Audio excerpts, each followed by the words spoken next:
Yes, ఇప్పుడు దాదాపు 20-25 రోజుల కింద అనుకుంటాను ఉపరాష్ట్రపతి ఎన్నికల ఘట్టానికి తెరలేసినప్పుడు మేము స్పష్టంగా చెప్పాం, రాష్ట్రంలో 70 లక్షల మంది రైతులు, ఈరోజు మనం ఈ నిమిషం ఇక్కడెక్కడైతే మాట్లాడుతున్నామో, ఈరోజు మనం ఇక్కడున్నాం హైదరాబాద్లో, లక్షల మంది రైతులు ఇవాళ క్యూలలో ఉన్నారు ఎరువుల దుకాణాల ముంగట.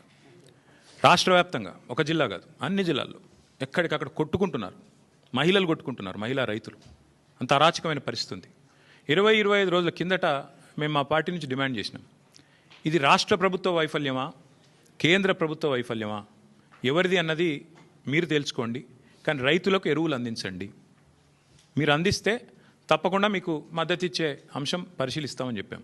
We have nothing against the 2 candidates. ఇద్దరు మంచోళ్ళే కావచ్చు, justice Reddy and CP Radhakrishnan ఇద్దరు కూడా మంచోళ్ళే కావచ్చు, మేము కాదంటలేదు. కానీ ఇవాళ వాళ్ళు ఇద్దరు అభ్యర్థులు కూడా 2 వ్యవస్థలకు ప్రతినిధులు. అటు ఎన్డీఏ, ఇటు ఇండియా, ఈ 2 కూటమిలకి వారు ప్రతినిధులు. వారు వ్యక్తులుగా కాదు నించున్నది, ఇండిపెండెంట్గా నించోలేదు. ఒకరు కాంగ్రెస్ తరపున, ఒకరు బీజేపీ తరపున నించున్నారు.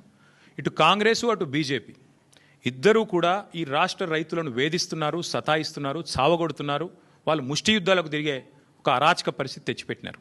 20-25 రోజుల కింద మేము హెచ్చరించినా, అప్రమత్తం చేసినా ఇంతవరకు కేంద్ర ప్రభుత్వం స్పందించలేదు, రాష్ట్ర ప్రభుత్వం స్పందించలేదు. అందుకే 70 లక్షల మంది తెలంగాణ రైతన్నల తరపున మేము నిర్ణయం తీసుకున్నాం. నిజానికి నోటా ఉంటే ఎన్నికలు బహిష్కరించడం మంచిది కాదు, ప్రజాస్వామ్య ప్రక్రియలో పాల్గొనాలి. నోటా అనే బటన్ ఉంటే అందులో నోటా కొత్తటోళ్ళం, కానీ నోటా లేదు.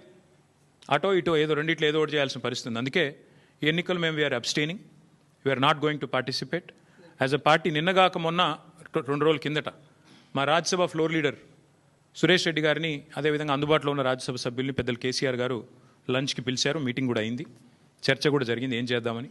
చర్చించిన తర్వాతనే, అందుబాటులో ఉన్న ముఖ్యులతో కూడా చర్చించిన తర్వాతనే నిర్ణయం తీసుకున్నారు.